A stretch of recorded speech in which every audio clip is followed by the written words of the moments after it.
En el lugar donde está construido esto, acuérdense que les he dicho que es Siria e Irak. En esos lugares, hoy en día, ya hace cuánto tiempo tenemos guerra. Y cada bomba que cae destruye todos los templos o figuras o esculturas que hubieran ahí.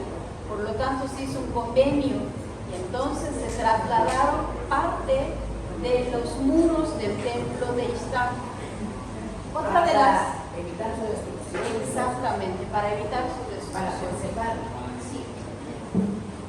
Otra de las piezas bien importantes son estos, que son los toros alados, que en un principio eran toros, luego parece que son leones, porque sus garras, el porte que tiene, que se supone que es pelo de león, tiene las alas, dime, alado, un toro alado. En este caso va a ser un león alado, pero lo que importa es que tiene cabeza humana y 5 patas.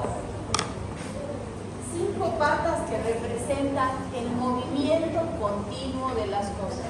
Siempre debe haber movimiento, por lo tanto son 5 patas las que tiene. La cabeza de hombre más o menos nos recuerda a las que hemos visto al principio cuando les hablé de los Anunnakis, ¿se acuerdan? Que eran sabios, que eran arquitectos, que eran ingenieros. Les voy a mostrar que estas eran sus primeras ruedas bien rudimentarias. Así. Como se dan cuenta, incluso tengo un espacio donde voy a poner el travesaño para avanzar. Las ruedas dentadas que van a hacer que muevan poleas. O sea que ya voy a poder levantar cosas gracias a las poleas y voy a subir en andamios toda la cantidad de ladrillos que tenía. Y no tengo que subir en rampas interminables, sino que directamente jalaba el cordel y subía en rampas. Mesopotamia es uno de los lugares que pertenece a las 7 maravillas del mundo antiguo, porque era un lugar, era tan especial. Sarita, ¿guardas eso o lo tiro yo a la basura? Este lugar, no sé si es la quinta, pero es una de esas. De las 7 maravillas, una es ella. Pertenece a los jardines colgantes de los templos, de los sigurats.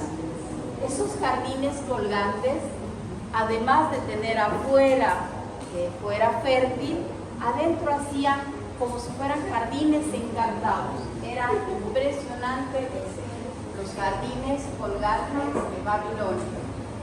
Como les había dicho, el fuego es una parte importante y empiezan a crear cerámica. Todo lo que podía contener líquido, contener semillas. ¿Quieres ir al baño? Puedes ir. Todo lo que sea necesario para poder guardar cosas. Y comienzan a hacer tinajas. Se hacía tinajas. Se hacía de diferentes formas. Una de las más antiguas era hacer rollitos de arcilla. Señoritas, compórtense. Estos rollitos de arcilla se iban poniendo como si fuera un caracol, uno al lado del otro. Esta arcilla, en muchos de los casos, cuando las vasijas se han encontrado rotas, se ha mirado que dentro, en la pared de la arcilla, tiene perforaciones. Lo que quiere decir que igual que en Tiahuanaco, se metía en la arcilla paja brava.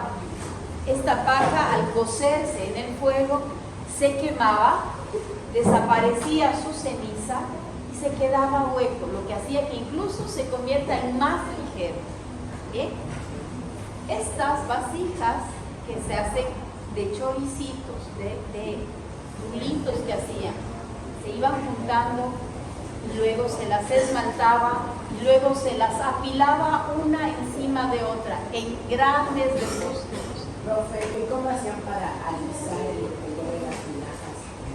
Directo se metían, porque ellos iban metiendo dentro. Conforme se iba avanzando, se iba alisando hasta llegar a cerrar, que ya no puedes entrar abajo.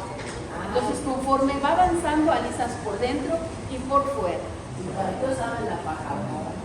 Al centro del choricito de arcilla se iba metiendo paja trozadita, o sea, pedacitos chiquitos.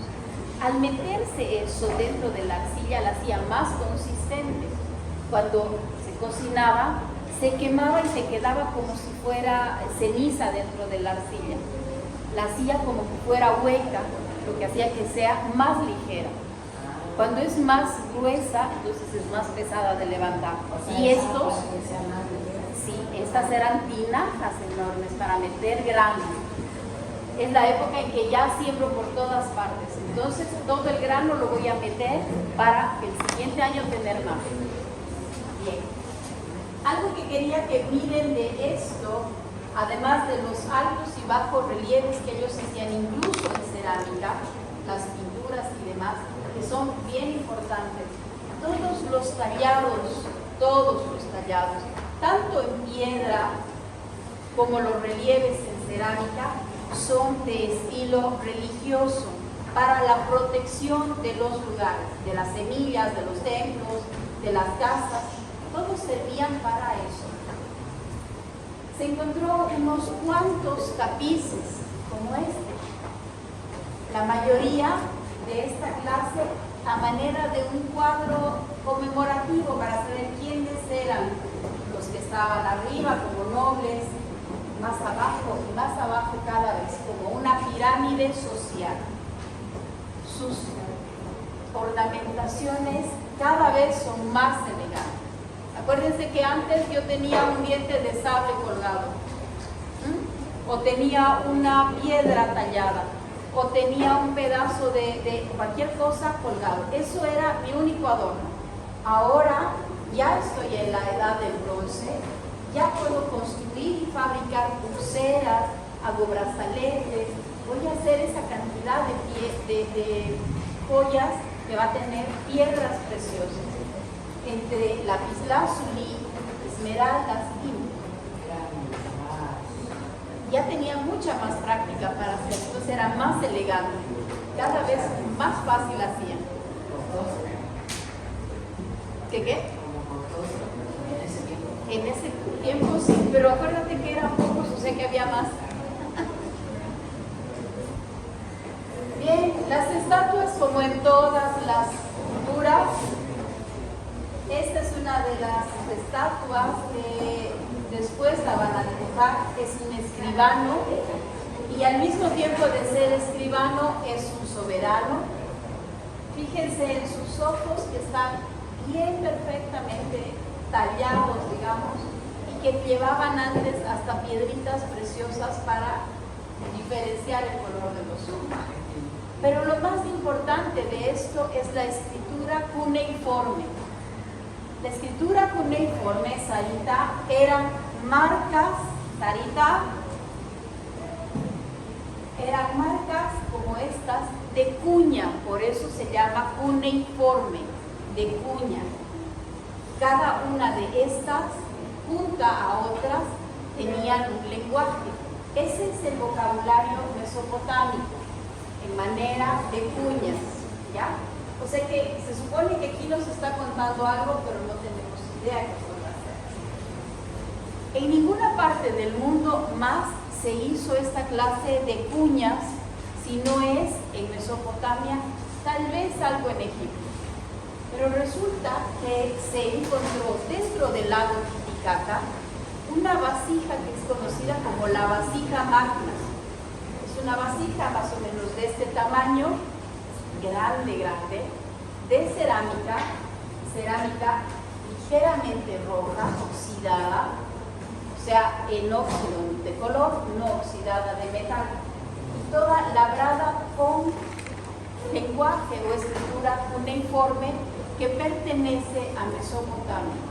En ninguna parte más del mundo existe eso. Vasija magna. Magna, de muy grande, magna, de magnífica. Magna. Muy bien. Y por último vamos a tener algo especial uno de los reyes más importantes va a crear un código especial, el código que hasta hoy en día incluso continúa, y del cual el código penal va a empezar a agarrar todas esas ideas. Este rey que está aquí está dictándole a otro escribano lo que va a tallar en la piedra, porque eso tenía que quedar tallado en una piedra al centro del pueblo, de la ciudad.